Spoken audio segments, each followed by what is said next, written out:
So, this video has been a long time coming, 3 years to be exact, but I finally got around to making this video, and I feel it is much needed to address, inform and spread awareness.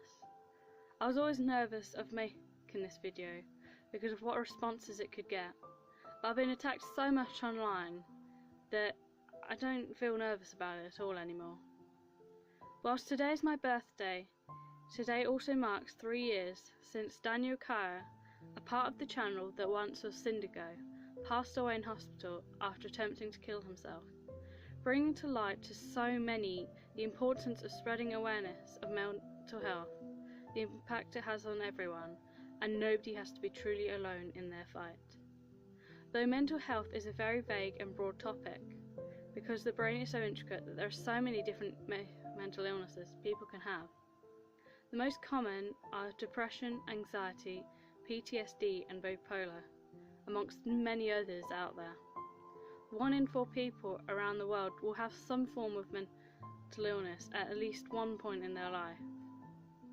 Yet so many of these people never get the help they need, and there is still so much stigma and discrimination around something that is such a big problem for so many.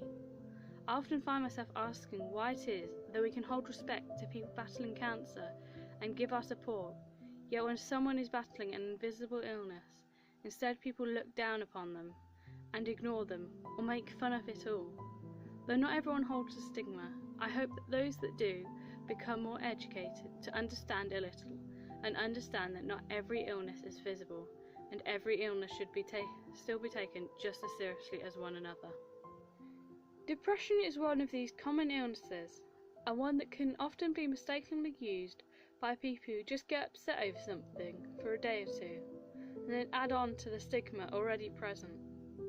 But I can say firsthand that depression is a lot more serious than that, and there's a lot more to it than just being sad for a couple of days. I was diagnosed with severe depression 5 years ago by the doctor, so I know what depression is like. It's a constant overhanging sadness that can go on for weeks, months, or even years. And other times it can be a constant numbness, unable to feel any emotion, which makes others think you are heartless and cold, when in fact you simply can't feel anything, even when you want to.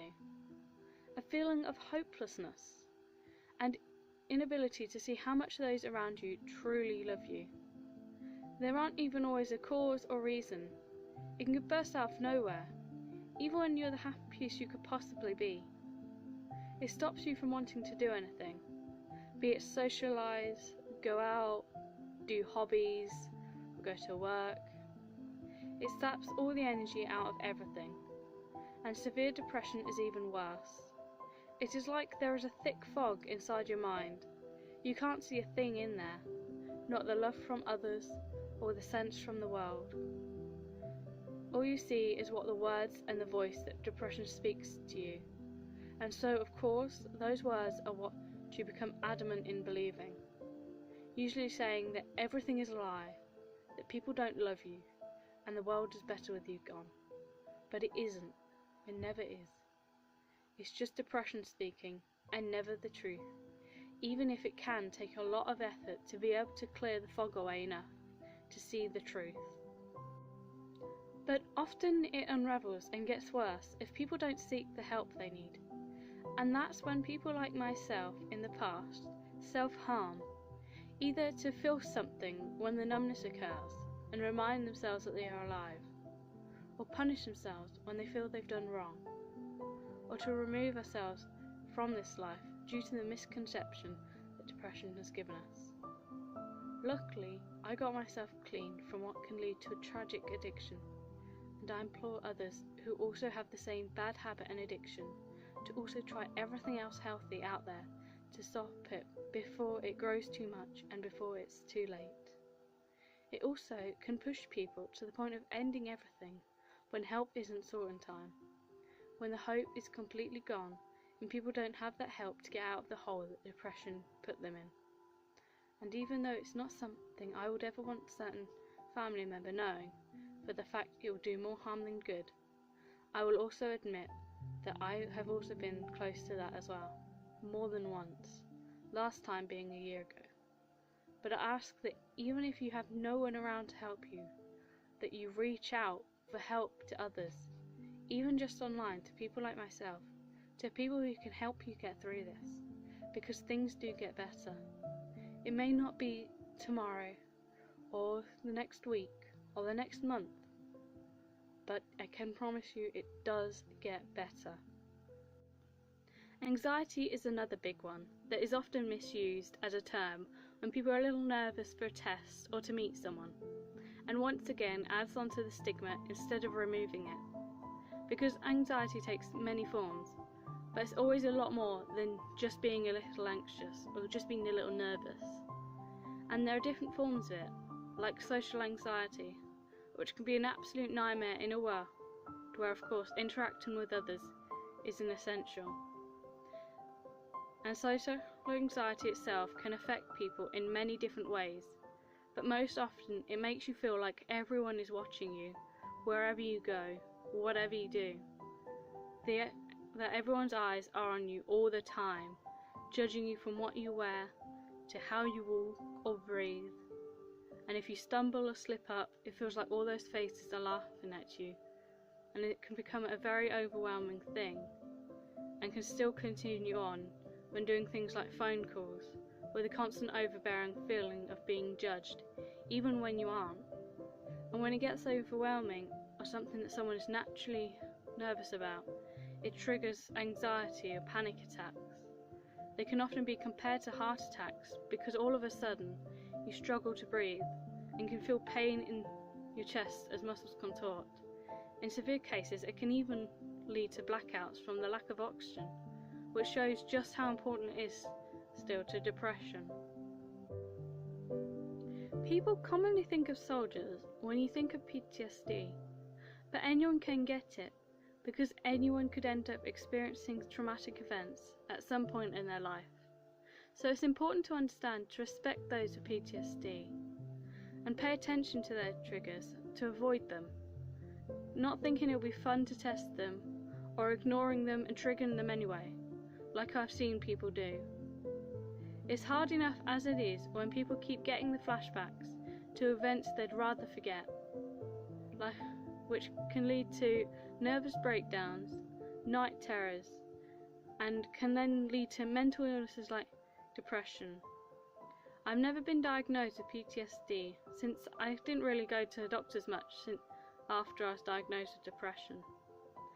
But if I did go to the doctors, then I can bet I would be diagnosed with it. So I understand what people go through, but I won't go into as much detail with it because the chances it could trigger others are much too high, as I'm sure it would.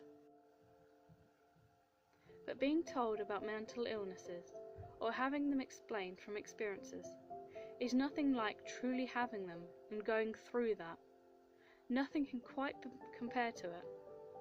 But I hope that at least by explaining that those who have never had mental illnesses can at least understand a little of what others are going through, be it a loved one, family, friend, or just people around on the streets or online, because not everyone is comfortable enough to open up so publicly, and that's okay.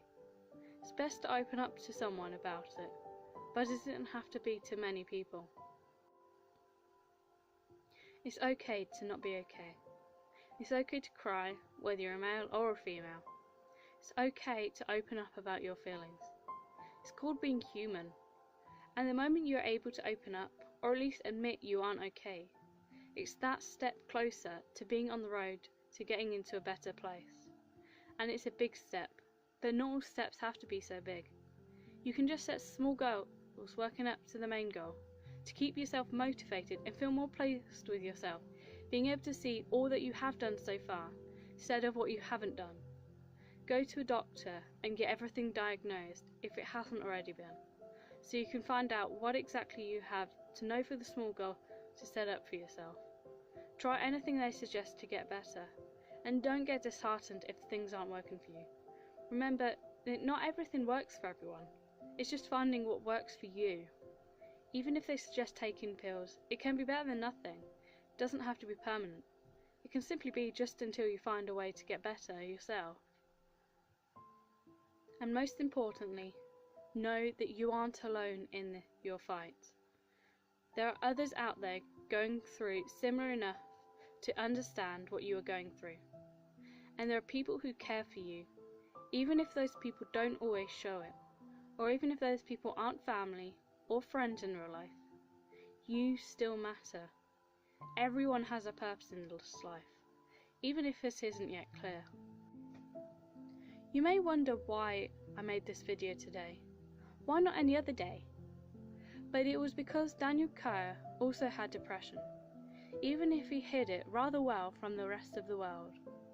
He thought the world would be better off without him, that no one would really care if he was gone. And yet, instead, more people were affected than he could even realise. Not just family and friends, but those who watched their videos, the friends of the family and the friends of the friends. Even those who just pass on the street are affected. It affects so many more people than we could grasp. It doesn't matter whether you're a YouTuber or not, but nobody has to go through it alone. To let it build to this. That's why if you ever need to rant or ask advice, even though I can be a little limited on that part, depending on experience, I'm always open to be messaged because I care about you, the people watching, and I don't want anyone to go without any kind of support at the least. Down in the description is places you'll find me, though I'll go on Overpets the Most, which is a Facebook game, but you don't need to play the game, you can just go on there and message me. And if you want to remain anonymous and not have your Facebook name on there, then you can just change your name on there to whatever you want. Now, I'm sure you've been bored enough, and if it looks like I've been reading off a script, it's only because I had to write everything down to avoid this going on for even longer. So with that, I bid thee farewell and talk to you guys another time.